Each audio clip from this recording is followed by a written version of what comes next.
9 run ಸೋಲು. ಆರ್ಸಿಬಿಗೆ ಮುಳುವಾದದ್ದು Jitesh shepherd batting ವೈಫಲ್ಯವೇ. ಗೆಲ್ಲೋ ಪಂದ್ಯ ಕೈತಪ್ಪಿದಾಗ ನೋವು ಇನ್ನಷ್ಟು ಹೆಚ್ಚಾಗುತ್ತೆ. ಅದೇ ಪರಿಸ್ಥಿತಿ ಈಗ ಆರ್ಸಿಬಿ ಅಭಿಮಾನಿಗಳು. ಲಕ್ನೋ ವಿರುದ್ಧದ ಪಂದ್ಯದಲ್ಲಿ ರಜತ್ ಪಾಟಿದಾರ್ ಹಾಗೆ ದೇವದತ್ ಪಡಿಕ್ಕಲ್ ಅದ್ಭುತ ಬುನಾದಿಯನ್ನ ಹಾಕಿಕೊಟ್ರು.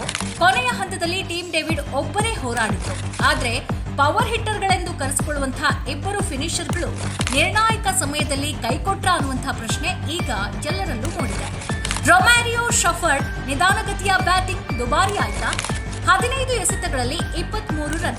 ಅಂಕಿ ನೋಡಿದ್ರೆ ಸರಿ ಹೊಂದತ್ತೆ ಅನ್ನಿಸಬಹುದು, ಆದ್ರೆ ಪಂದ್ಯದ ಪರಿಸ್ಥಿತಿ ಬೇರೆ ಕಥೆ ಹೇಳುತ್ತೆ. ಈ ಸಮಯದಲ್ಲಿ ತಂಡಕ್ಕೆ ಬೇಕಾಗಿದ್ದು ಸಿಂಗಲ್ಸ್ ಅಲ್ಲ, ಬೌಂಡರಿ ಸಿಕ್ಸರ್ಗಳು. ಶಫರ್ಡ್ ಕ್ರೀಸ್ನಲ್ಲಿದ್ದಾಗ ರನ್ ರೇಟ್ ಏರಿಕೆ ಆಗ್ತಲೇ ಹೋಯಿತು. 15 ಎಸೆತಗಳಲ್ಲಿ ಕನಿಷ್ಠ 35ಕ್ಕಿಂತ ಅಧಿಕ ರನ್ ಬಂದಿದ್ರೂ ಪಂದ್ಯ ಆರ್ಸಿಬಿ ಕಡೆಗೆ ತಿರುಗಬಹುದಿತ್ತೇನೋ.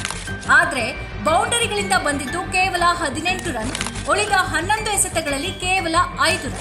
ಒಬ್ಬ ಪವರ್ ಹಿಟ್ಟರ್ನಿಂದ ಅಭಿಮಾನಿಗಳು ನಿರೀಕ್ಷಿಸಿದಂತಹ ಆಟ ಇದಾಗಿರಲಿಲ್ಲ. ಜಿತೇಶ್ ಶರ್ಮಾ ಫಿನಿಷರ್ ಪಾತ್ರದಲ್ಲಿ ಫೇಲ್.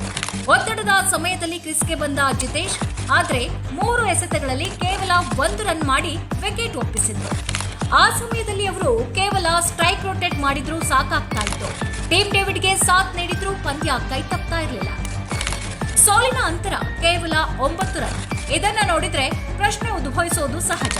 ಶಫರ್ಡ್ 15 ಎಸೆತ ವ್ಯರ್ಥ ಮಾಡಿದ್ರ ಅಥವಾ ಜಿತೇಶ್ ಬೇಗ ಔಟ್ ಆಗಿ ಪಂದ್ಯ ತಿರುಗಿಸಿದ್ರ?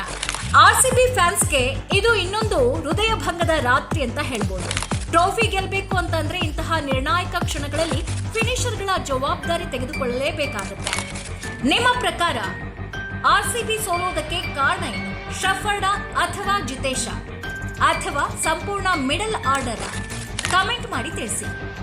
ಈ ಮಾಹಿತಿ ಇಷ್ಟವಾದ್ರೆ ಲೈಕ್ ಮಾಡಿ, ಶೇರ್ ಮಾಡಿ ಹಾಗೂ ಕಮೆಂಟ್ ಮಾಡಿ.